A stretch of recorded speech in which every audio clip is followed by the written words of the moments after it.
The Red Army's greatest lifesaver wasn't a tank, it was an American truck. After Barbarossa shattered Soviet logistics, one unlikely vehicle kept armies moving through snow, mud, and brutal -40-degree winters. When Germany launched Operation Barbarossa in June 1941, the Soviet Union lost far more than soldiers. Entire supply depots disappeared, rail lines were cut, and thousands of vehicles were destroyed or abandoned during the chaotic retreat. The Red Army suddenly faced a crisis that tanks alone couldn't solve. And as winter crept closer, that hidden problem only became more dangerous. The numbers were grim. The Red Army had only about 280,000 trucks, barely 1/3 of what it needed for full-scale war. Officials tried pulling vehicles from civilian factories and farms, but the process moved painfully slowly. Many trucks arrived worn out, damaged, or missing essential parts. At the very moment transportation became critical, there simply weren't enough working vehicles to keep the army moving. And then, the situation became even worse. Soviet industry shifted almost entirely toward producing tanks, artillery, aircraft, and ammunition. Truck production inevitably fell behind. But here's what many people miss. Wars aren't won simply by building weapons. If shells never reach the guns, fuel never reaches the tanks, and food never reaches exhausted soldiers, even the strongest army begins to stall. The Soviet Union didn't just need more firepower, it desperately needed wheels. That was when the Lend-Lease program began changing the story. The United States, Britain, and Canada started sending enormous quantities of military equipment to their Soviet ally. Among the tanks and aircraft came something far less glamorous, but arguably just as important: vehicles. By the end of the war, roughly 400,000 trucks, utility vehicles, recovery vehicles, and prime movers had reached the USSR, giving the Red Army the mobility it had been desperately missing. Convoys unloaded Chevrolets, Fords, GMC CCW, Jimmys, Diamond T tractors, Dodges, and Studebakers. Every one of them helped move the war forward, but almost immediately, Soviet drivers noticed something different about one particular truck. It handled the worst roads, carried heavy loads without complaint, and kept moving when others couldn't. Before long, one name stood above all the rest: the Studebaker. The Studebaker US-6 wasn't even built to become a famous American military truck. It was produced primarily for the Lend-Lease program, with the Soviet Union becoming its largest customer. Between different production figures and delivery records, roughly 150,000 to 200,000 reached Soviet hands during the war. Few could have predicted that this export truck would become one of the Red Army's most trusted machines. Everything about the US-6 suited the Eastern Front. Its 6x6 drivetrain gripped muddy roads and deep snow, while its rugged frame and powerful engine hauled heavy cargo across terrain that trapped many Soviet trucks. The enclosed steel cab gave drivers far better protection from freezing winds than many earlier designs, making endless winter journeys slightly more bearable. With a high payload and dependable performance, it quickly earned a reputation for going where others stopped. Soviet drivers soon gave it a nickname that said everything: Studer. It wasn't because the name was easier to pronounce, it was because the truck kept proving itself. Compared with many domestic ZIS trucks, the Studebaker handled rough roads with greater confidence, climbed through mud with less effort, and inspired far more trust behind the wheel. And that trust would soon make it one of the most valuable vehicles on the entire Eastern Front. It didn't take long for Soviet drivers to realize this wasn't just another truck. The Studebaker had a comfortable enclosed cab that shielded them from icy winds, a dependable engine that kept running in brutal weather, and light steering that made long journeys far less exhausting.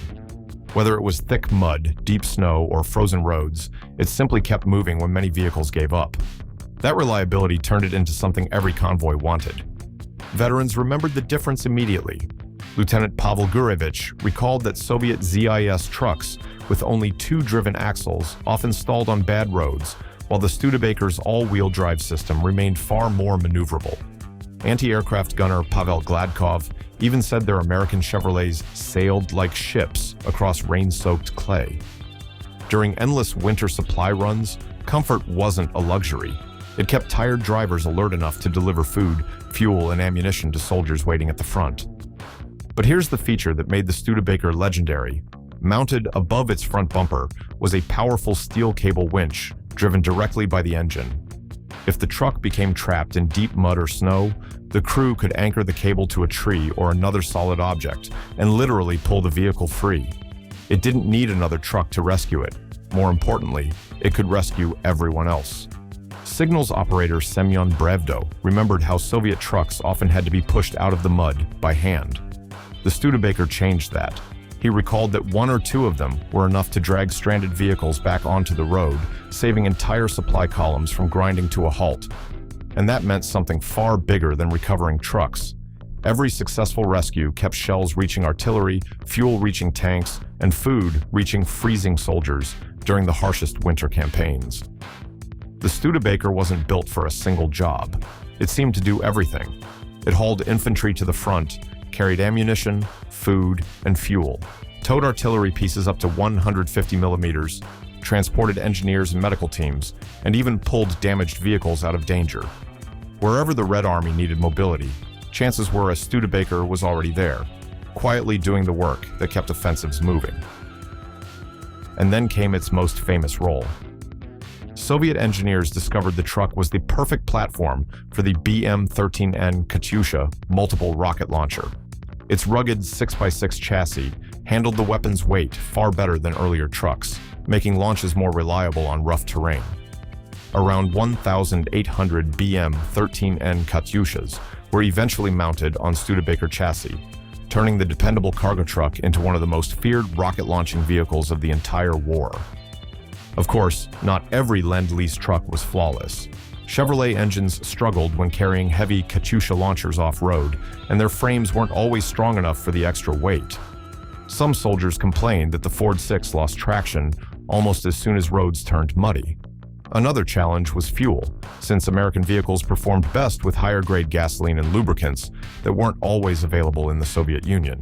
Even so, when drivers had a choice, they kept choosing the Studebaker because it proved itself where it mattered most. People often remember the tanks that smashed through German defenses, but tanks don't move without fuel, artillery doesn't fire without shells, and soldiers don't fight without food. That's why logistics became one of the real weapons of victory.